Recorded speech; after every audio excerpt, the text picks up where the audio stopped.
you're one of the top free agents in this year. So, I mean, do you have any ideas of what you might prioritize, or do you plan to stay in Dallas next season?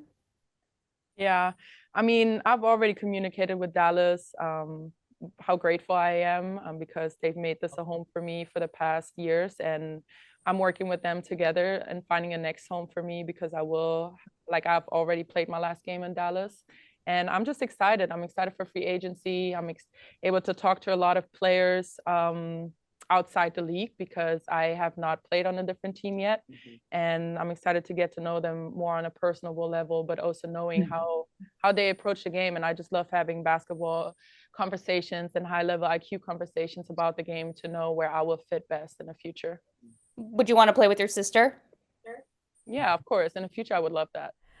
Terrika, Foster-Brasby, thank you so much for joining me today. Happy Monday. We're now just a week away from free agency negotiations beginning in the WNBA.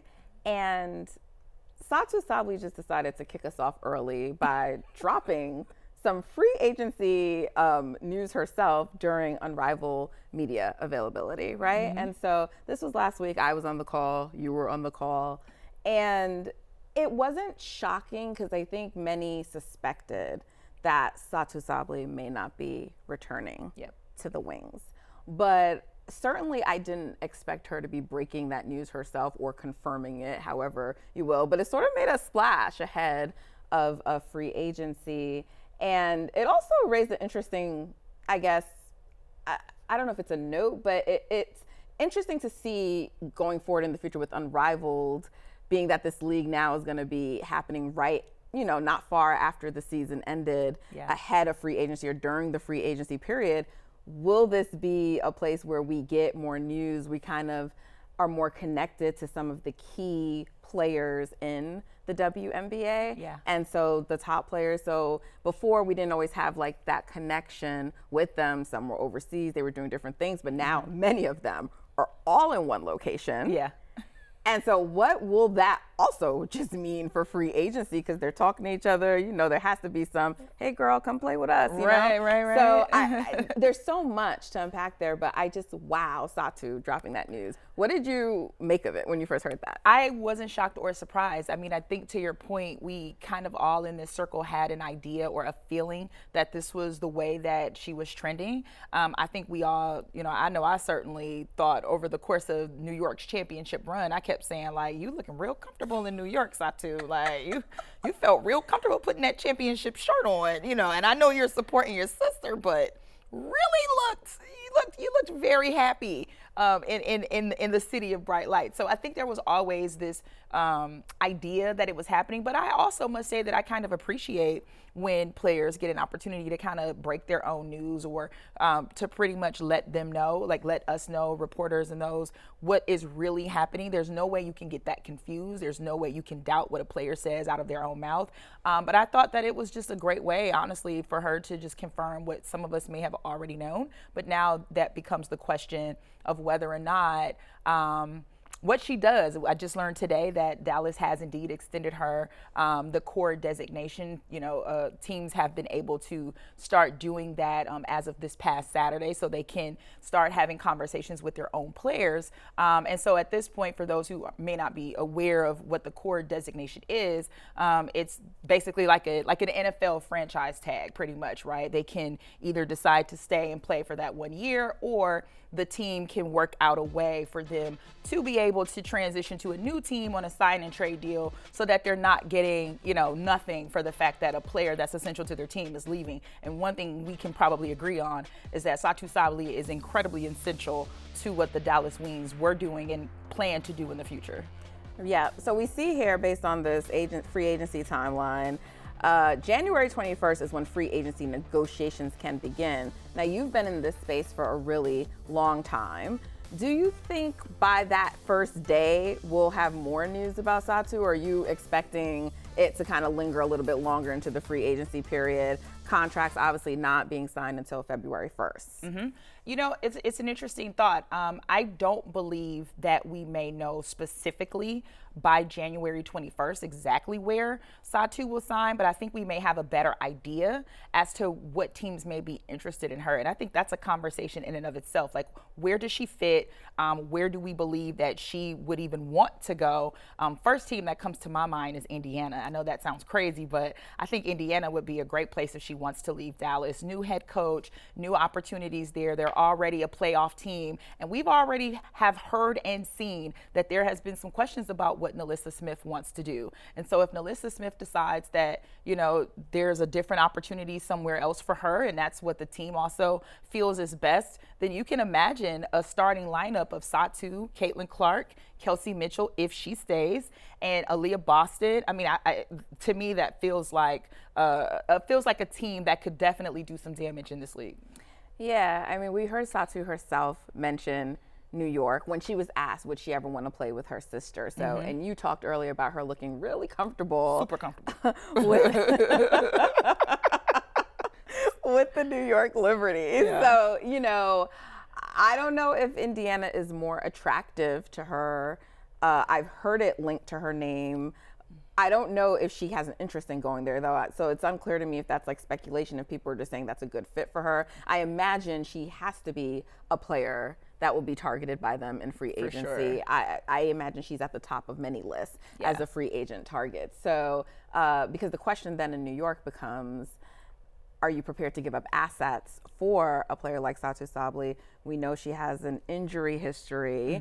And like one of the big things about New York is their depth, right? Like we talked about that all year. Yep. We saw it on display in the championship. And so are you willing to part with any of that to get Satou Sabally there? Does that make sense for them? I think we'll have to find out, but it would, wow, if they got Satou Sabally, that team would be ridiculous. It would be really interesting. And to your point, I'm really curious as to what that conversation would look like if they needed to consider who they would give up in order to acquire Satou Sabally. I feel like every part of that, and this is just a thing that we all go through, because when we see a team win a championship, we're all of a sudden like, y'all can't lose nobody. But the fact of the matter is there doesn't seem to be a way that they could retain that core and still be able to add Satou, knowing that this is a player that's going to want to start. She's a player that's going to want to be an essential piece. And so, you know, they can't get rid of Breanna Stewart. They probably won't get rid of JJ.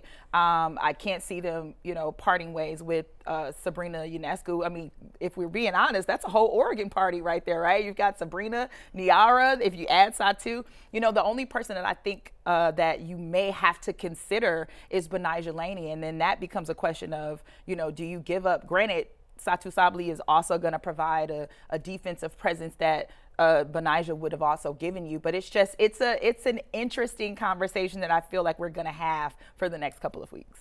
Yeah, for sure. Okay, but you know what? There are some other really interesting players and teams to watch in free agency, and so I want to bring on Callie Fin to discuss the Las Vegas Aces with us. Callie! What's up, Callie?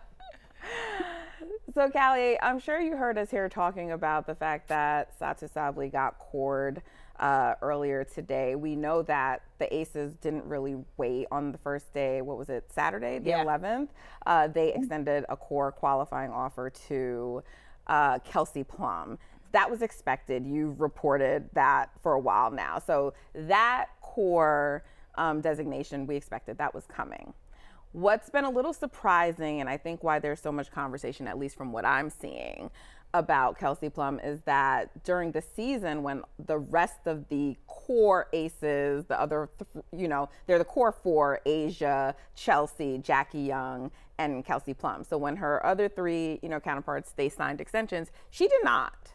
And that was, I mean, it's interesting, but it's also like there's a lot of reasons why that could be. Yeah. But they are, they're coring her. So now that kind of piques my interest more. And based on your reporting, Callie, it seems like it really is up in the air whether or not Kelsey Plum may return to the Aces.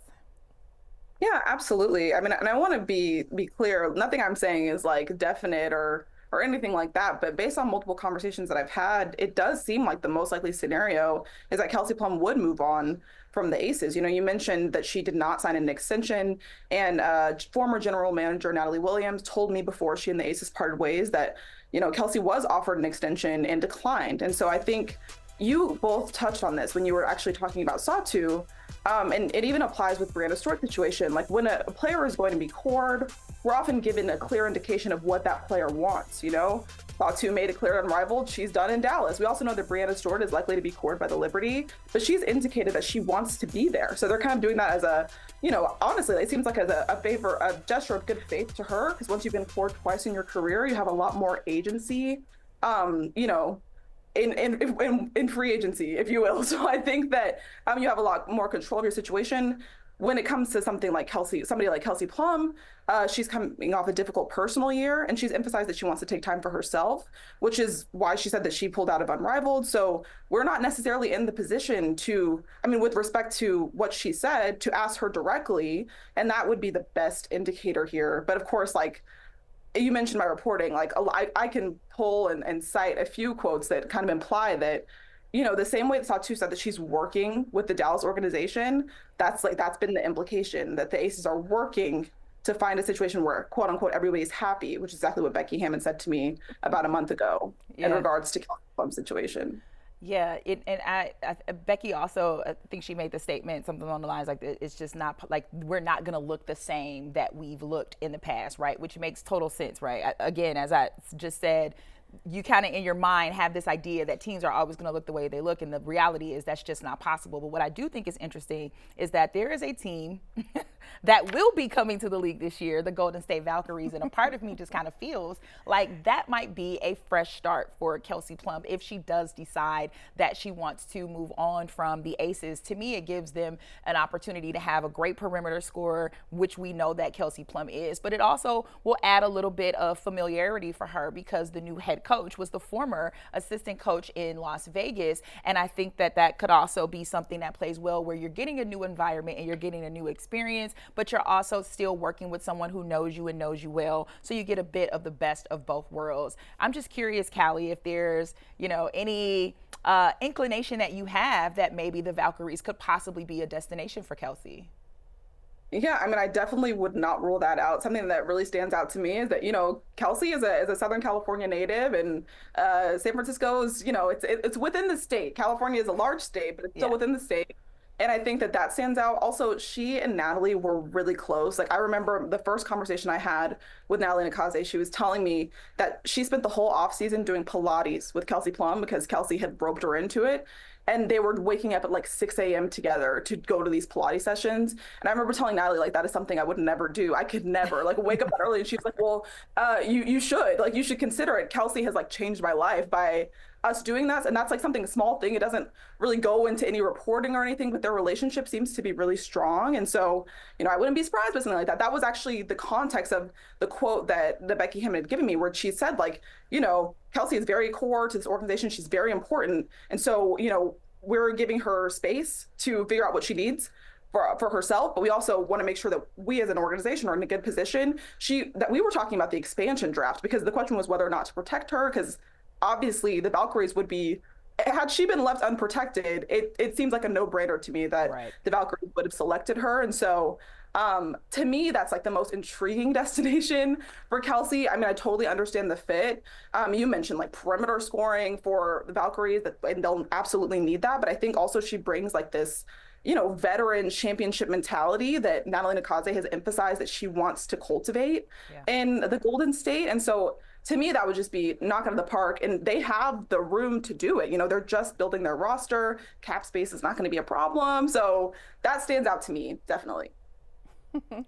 I just have a very hard time imagining the Las Vegas Aces without that core four. They were all drafted there, right? I mean, they were all drafted there. And so, I mean, look, as a Warriors fan, losing Klay Thompson, I can sort of relate to this, but that would be quite a blow for a team like Vegas. They came up together. They won 2 championships together. It's still, my basketball mind though is still having a hard time wrapping my head around Kelsey leaving and going to an org like the Valkyries, unless, and I understand that there could be personal reasons, but you're coming from a top notch organization in Vegas, and Joe Lacob as the owner for the Valkyries, he's setting them up nicely to begin. They're going to have the facilities, they're going to have all the things. But even if you just bring Kelsey Plum to the team that they have right now as constructed, I don't think that would be enough. So I couldn't see her going there unless there's a Miami Heat type situation going on in the W, where like at least another player is going there with her. And I'm not saying that's somebody that they were talking about it behind the scenes, but I feel like if you're going to make the move to go in on Kelsey, you're saying like we're trying to win now, because how long is someone like that willing to wait for you to build and develop and get players through the draft? So to me, that's like a pivot from, and I don't know right now what the Valkyrie strategy is, but that it's interesting to me when people link her there, because while they have like the beautiful setup and there's obviously going to be a lot of fanfare around them in the great arena, to me, at least based on the history of expansion teams, it's going to be a few years before they would be competitive and ready to compete. I don't know. I don't know if I'm 100% sold on that, because I think the league and the players in the league are so different now than the last time we've seen an expansion team in the WNBA, that it feels like there's a different opportunity now. And so I think our natural reaction is like, hey, we may not necessarily have this team in a position to win immediately because they're still finding their footing, they're still building their base and all this. But this team has done a really great job so far, from the rollout to the way that they have announced their coaching staff, to the way that they have previously, talked about the way they want to build a winning culture, to what they did in the expansion draft. I would not be surprised if they had a let's go all in this first year and let's go for it. I would not have that. Again, it's not as if they're coming from a position or a place that they don't have a winning culture already associated with them, with the Warriors, with Natalie, having won 2 championships with the Aces. To be able to get Kelsey Plum, and to your point, Callie, they have the cap space in the room to attract some really good free agents in this free agent period. So I'm not putting it past anybody to go for it and go for it immediately. Okay. Well, Callie, what do you think? Because something else interesting to me is that the Aces seem like they have a lot of decisions to make, and they haven't replaced their GM. And I was reading, your reporting, and I saw all this like, we're making decisions by committee, which I found curious. How long is that going to go on for? Yeah, okay. I want to touch on a few things that you guys said about the Valkyries. I don't think there's any speculation needed about like their mentality entering this upcoming season. Natalie Nakaze made that clear in her introductory press conference that Joe Lacob was putting a lot of pressure on her, but like welcomed pressure. She didn't say it in a negative way, but like that there's a lot of pressure to win now. So that's one thing. And then your second point was about the decisions that need to be made. How long are they going to be making decisions by committee? I know that when I spoke to Becky last month, it was unclear. I requested to interview Natalie Williams recently, and the Aces declined. So obviously this is something that they don't want to talk about right now. But to me, it seems quite unlikely that they're going to even make a hire. And I know that it feels like they're trying to leave that up in the air. That's what Becky Hammond tried to, I think, imply. And when I've spoken to Nikki Fargas, team president, did I say Natalie Williams? I requested to interview Nikki Fargas, the team president, about the GM situation.